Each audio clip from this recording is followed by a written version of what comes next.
আসসালামু আলাইকুম। অবিরাম বাংলা সংবাদে সবাইকে স্বাগত জানাচ্ছি মার্জিয়া মিরা। শুরুতেই বিআরবি কেবল সংবাদ শিরোনাম।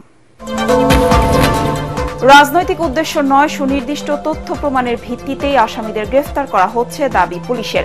বেসামাল অবস্থা কাটিয়ে ঘুরে দাঁড়িয়েছে আইন শৃঙ্খলা বাহিনী।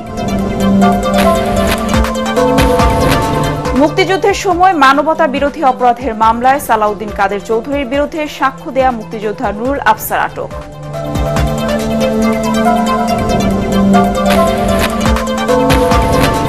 ট্রান্সশিপমেন্ট সুবিধা বাতিল করায় পণ্য রফতানিতে নেতিবাচক প্রভাবের আশঙ্কা ব্যবসায়ীদের। আলোচনার মাধ্যমে দ্রুত সমস্যা সমাধানের আহ্বান। দেশের বাজারে ভরিতে ২,৪০০ টাকা বাড়ল স্বর্ণের দাম। ২২ ক্যারেটের এক ভরির মূল্য দাঁড়িয়েছে ১,৫৯,০২৭ টাকা। এবং বৈশাখী উৎসবকে ঘিরে রঙিন হয়ে উঠেছে সবুজ পাহাড়। পাড়ায় পাড়ায় চলছে ঐতিহ্যবাহী খেলা ও নানান সাংস্কৃতিক আয়োজন।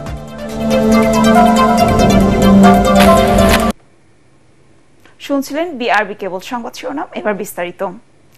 রাজনৈতিক উদ্দেশ্যে ঢালাওভাবে কাউকে গ্রেফতার করছে না পুলিশ, এমন দাবি করে ডিএমপির মিডিয়া বিভাগের উপকমিশনার মোহাম্মদ তালেবুর রহমান বলেন, অপরাধের সংশ্লিষ্টতার সুনির্দিষ্ট তথ্য পাওয়ার পাশাপাশি আদালত পরোয়ানা জারি করলেই আসামি গ্রেফতার করে পুলিশ। কোনো নাগরিক থানায় গিয়ে সেবা বঞ্চিত হলে সহকারী কমিশনার অথবা উপকমিশনার কার্যালয়ে অভিযোগ করার পরামর্শ দেন ডিএমপির এই মুখপাত্র। মিজান শাহজাহানের রিপোর্ট। ডক্টর মোহাম্মদ ইউনূসের নেতৃত্বাধীন সরকার দায়িত্ব নেওয়ার পর আবারও ঘুরে দাঁড়ানোর চেষ্টা করছে পুলিশ। এবারের ঈদে আইন শৃঙ্খলা পরিস্থিতি নিয়ন্ত্রণে রাখতে পারাকে সে সাফল্যের অংশ হিসাবে দেখছে ডিএমপি। পুলিশের সবচেয়ে বড় এই ইউনিটের মুখপাত্র বলেন, ২ কোটিরও বেশি মানুষের নিরাপত্তার দায়িত্বে ডিএমপি। থানায় গিয়ে বা ফোন করে কেউ সেবা বঞ্চিত হলে সংশ্লিষ্ট বিভাগের ডিসি অফিসে যোগাযোগের পরামর্শ দেন তিনি। পুলিশের সেবার মূল কেন্দ্রটা থানায় সেবা নেওয়ার ক্ষেত্রে প্রথমত যে সরাসরি গিয়ে সেবা নেওয়ার সুযোগ রয়েছে, তার বাইরে 999-এর মাধ্যমে অথবা থানায় যদি ফোন করা হয় সেক্ষেত্রে পুলিশ অবশ্যই দ্রুততম সময়ের ভিতরে সাড়া দিবে। এর বাইরে যদি থানায় গিয়ে কেউ প্রতিকার না পায় সেক্ষেত্রে সংশ্লিষ্ট জোনাল অফিসগুলো রয়েছে, সংশ্লিষ্ট ডিসি অফিসগুলো রয়েছে, সেখানে তারা তাদের বিষয়টা অভিযোগ আকারে জানাতে পারে, তাহলে প্রয়োজনীয় ব্যবস্থা গ্রহণ করা হবে। এবার ঈদে 9 দিনের ছুটিতে 999-এ কল আসে 2,40,693টি। এর 56% কলে তথ্যই ভুয়া ছিল বলে জানান তিনি। আমরা সবার কাছে অনুরোধ করব, আপনারা কোন রকমের বিভ্রান্তিকর অথবা ভুল তথ্য প্রদান করা থেকে বিরত থাকবেন। সম্প্রতি পুলিশের গ্রেপ্তারি তৎপরতা নিয়ে সমালোচনা জবাবও দেন ডিএমপির এই মুখপাত্র। রাজনৈতিক গ্রেপ্তার বলতে কোনো কিছু নেই।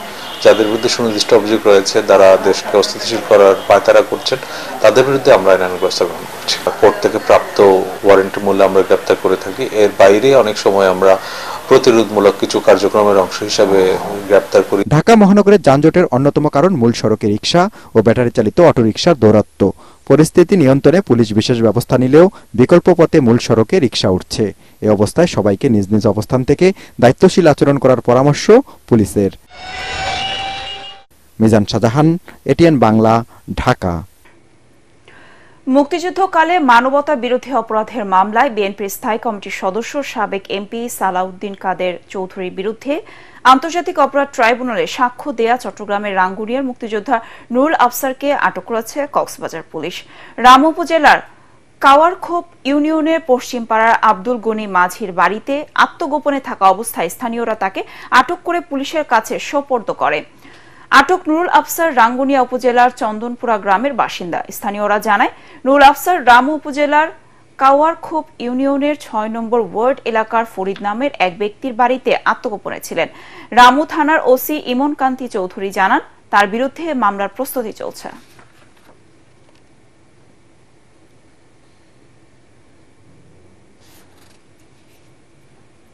ভারতের স্থলবন্দর ব্যবহার করে তৃতীয় দেশে পণ্য রফতানি চুক্তি বাতিল করায় বাংলাদেশের 4টি ট্রাক দেশটির পেট্রাপোল কাস্টমস প্রবেশের অনুমতি দেয়নি।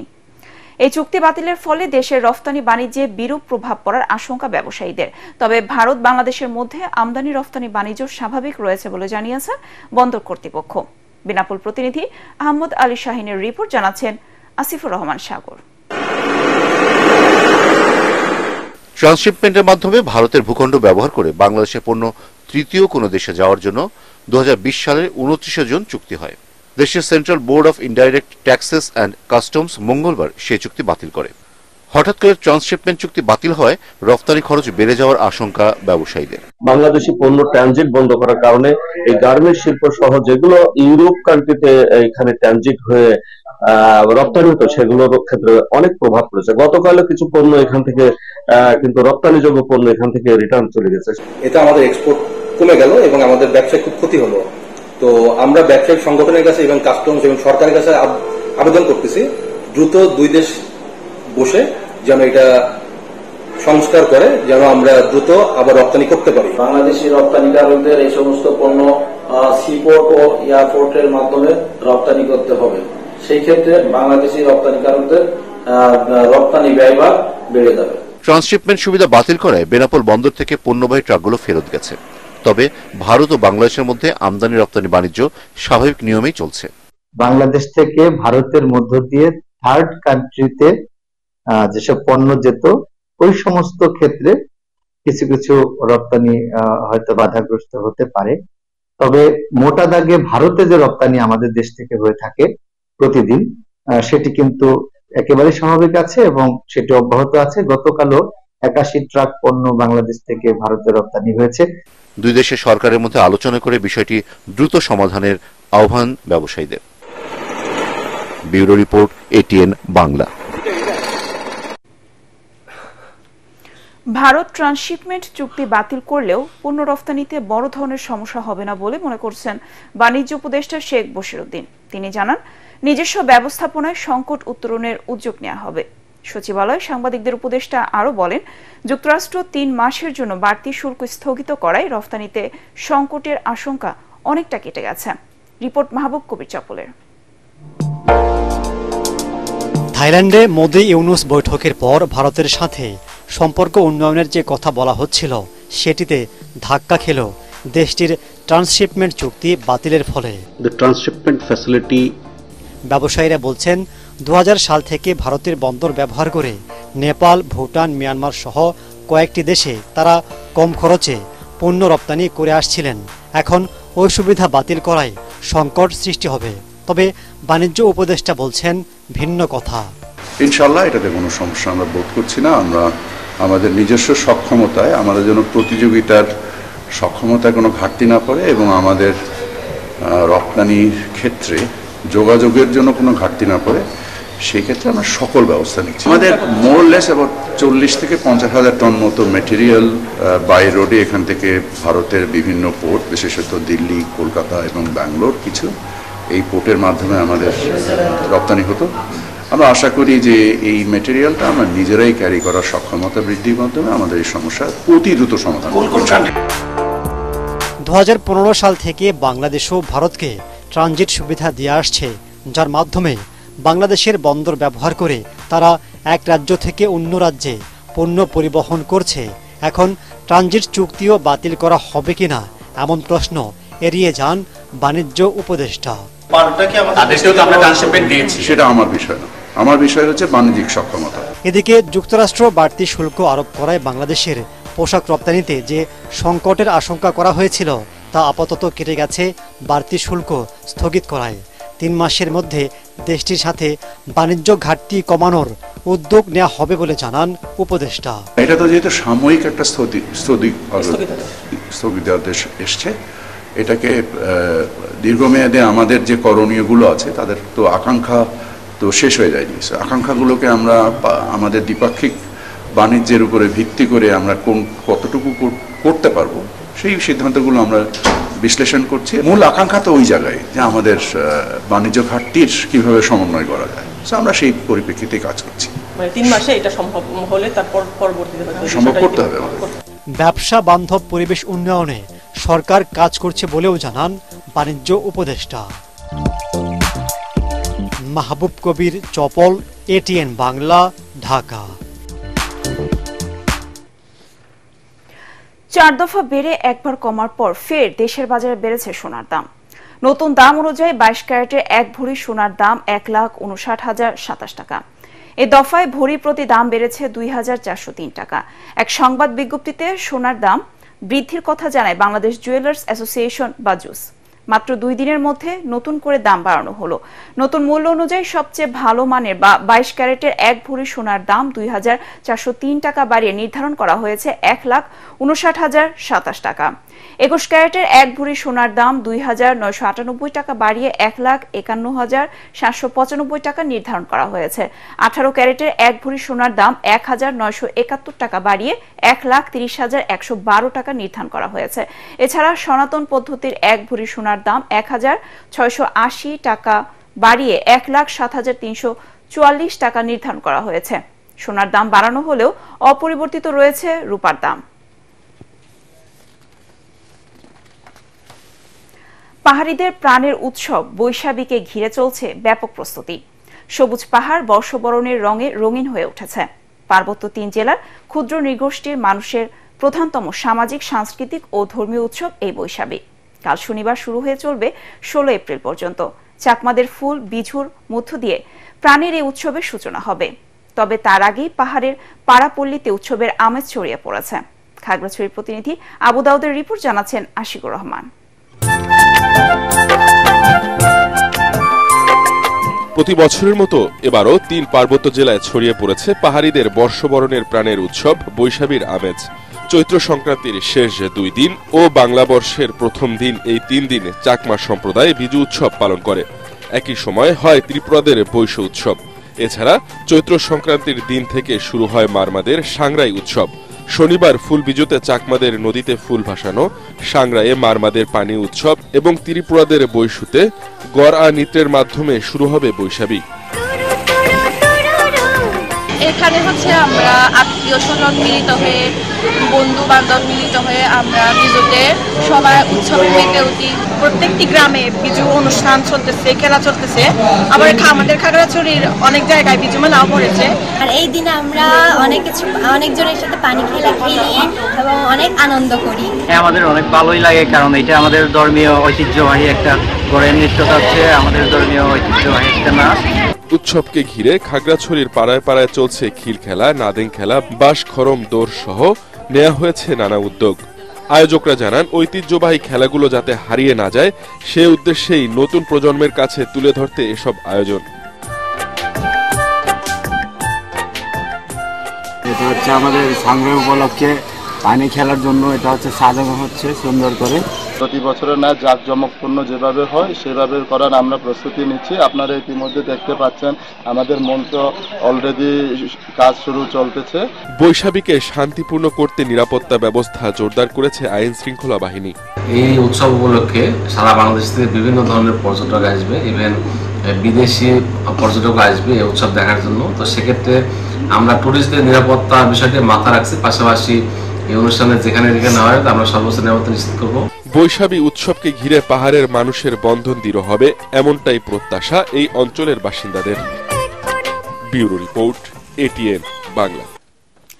মেহেরপুরের গাংনী উপজেলায় বিদেশি পিস্তল, 2টি ম্যাগাজিন ও 3 রাউন্ড তাজা গুলি সহ লালটু বিশ্বাস নামে একজনকে আটক করেছে যৌথ বাহিনী। ভোরে গাংনীর লক্ষ্মী নারায়ণপুর ধলা গ্রামে অভিযান চালিয়ে তাকে আটক করা হয়। যৌথ বাহিনীর সদস্যরা জানান, গোপন সংবাদ পেয়ে অভিযানে যায় যৌথ বাহিনী। এ সময় 7.65 মিলিমিটার সাইজের একটি বিদেশি পিস্তল, 2টি ম্যাগাজিন এবং 3 রাউন্ড তাজা গুলি উদ্ধার করা হয়। অভিযানটি পরিচালনা করেন 27 field regiment artillery captain Roshan ও লেফটেন্যান্ট মিনহাজের নেতৃত্বে যৌথ বাহিনী এবং গাংনী থানা পুলিশের একটি টিম।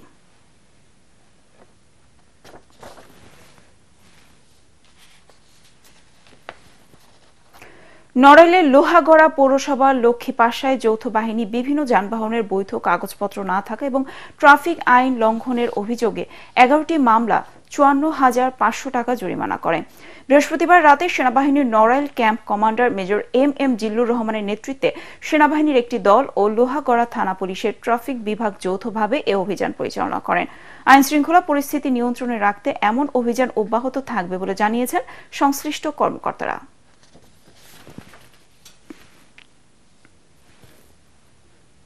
এবার আন্তর্জাতিক সংবাদ।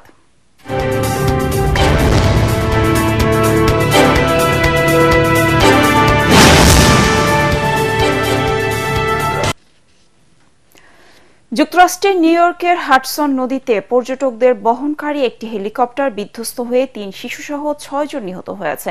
হেলিকপ্টারটিতে স্পেনের 5 জন নাগরিকের পাশাপাশি 6ষ্ঠ আরোহী ছিলেন পাইলট। স্থানীয় সময় শুক্রবার এক প্রতিবেদনে এই তথ্য জানিয়েছে ব্রিটিশ সংবাদ মাধ্যম বিবিসি। সংবাদ মাধ্যম বলছে, হেলিকপ্টারে একজন পাইলট ছাড়াও ছিলেন 2 প্রাপ্তবয়স্ক 3 শিশু। ওই 5 যাত্রী স্পেন থেকে আমেরিকা ভ্রমণে যাওয়া একই পরিবারের সদস্য ছিলেন। নিউ ইয়র্ক সিটির লোয়ার ম্যানহাটনের কাছে হাডসন নদীতে স্থানীয় সময় বৃহস্পতিবার বিকেলে পর্যটকবাহী ওই হেলিকপ্টার বিধ্বস্ত হয়ে 6 আরোহী সবাই নিহত হন। আইন শৃঙ্খলা বাহিনীর একাধিক সূত্র সংবাদ মাধ্যম এবিসি নিউজকে জানিয়েছে, বিধ্বস্ত হয়ে নদীতে পড়ার আগে ম্যানহাটনের আশেপাশের আকাশে প্রায় 15 মিনিট উড্ডয়নরত অবস্থায় ছিল হেলিকপ্টারটি। ভিডিওতে দেখা যায় হেলিকপ্টারটি টেইল রোটর বা প্রধান রোটর ব্লেড ছাড়াই নদীর পানিতে পড়ে যায়। এবার পার্টেক্স খেলার খবর।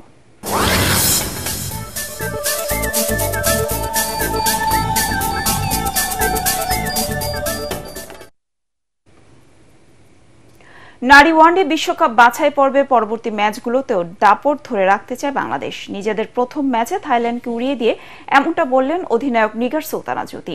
দেশের হয়ে দ্রুততম সেঞ্চুরির রেকর্ড গড়ে ওয়ানডেতে প্রথম শতকের দেখা পান এই টাইগ্রিস ব্যাটার। অন্যদিকে ওয়ানডেতে প্রথমবারের মতো এক ইনিংসে 5টি করে উইকেট নিয়ে প্রতিপক্ষকে গুড়িয়ে দেয়া 2 বোলার ফাহিমা খাতুন ও জান্নাতুল ফেরদৌস বলেন, এই জয় তাদের পরবর্তী ম্যাচের জন্য অনুপ্রেরণা যোগাবে। এবং যদি বলি, বলাররা আসলে অসম্ভব ভালো বল করছে, স্পেশালি এরকম একটা রেকর্ড অ্যাকচুয়ালি একটা ইনিংসে 2 বলারের 2 জনের হচ্ছে 2টা 5 উইকেট নেওয়া, এটা আসলে অনন্য একটা কীর্তি। এবং যেভাবে তারা আসলে টিমের জন্য কন্ট্রিবিউট করছে সেগুলো আসলেই অনেক ইন্সপায়ারিং। আমি আশা করবো টিম যেন এইভাবেই সামনের ম্যাচগুলো খেলতে পারে। আমাদের সামনে আরো 4টি ম্যাচ আছে, দোয়া করবেন আমাদের জন্য, আমরা যেন ভালোভাবে খেলতে পারি এবং ইনশাআল্লাহ যেন কোয়ালিফাই করতে পারি। শেষ করার আগে বিআরবি কেবল সংবাদ শিরোনাম আরেকবার। রাজনৈতিক উদ্দেশ্যে নয়, সুনির্দিষ্ট তথ্য প্রমাণের ভিত্তিতে আসামিদের গ্রেফতার করা হচ্ছে দাবি পুলিশের। বেসামাল অবস্থা কাটিয়ে ঘুরে দাঁড়িয়েছে আইন শৃঙ্খলা বাহিনী। মুক্তিযুদ্ধের সময় মানবতা বিরোধী অপরাধের মামলায় সালাউদ্দিন কাদের চৌধুরীর বিরুদ্ধে সাক্ষ্য দেয়া মুক্তিযোদ্ধা নুরুল আফসার আটক।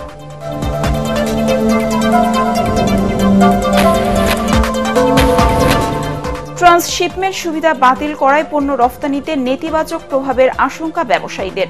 আলোচনার মাধ্যমে দ্রুত সমস্যা সমাধানের আহ্বান।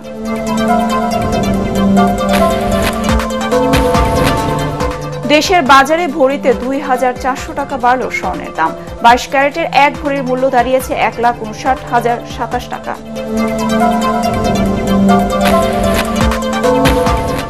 এবং বৈশাখী উৎসবকে ঘিরে রঙিন হয়ে উঠেছে সবুজ পাহাড়। পাড়ায় পাড়ায় চলছে ঐতিহ্যবাহী খেলা ও নানান সাংস্কৃতিক আয়োজন।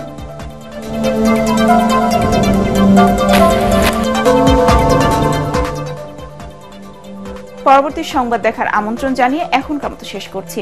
এটিএন বাংলা সংবাদ ইউটিউব দেখতে ব্রাউজ করুন, youtube/ATN বাংলা নিউজ। ধন্যবাদ সবাইকে।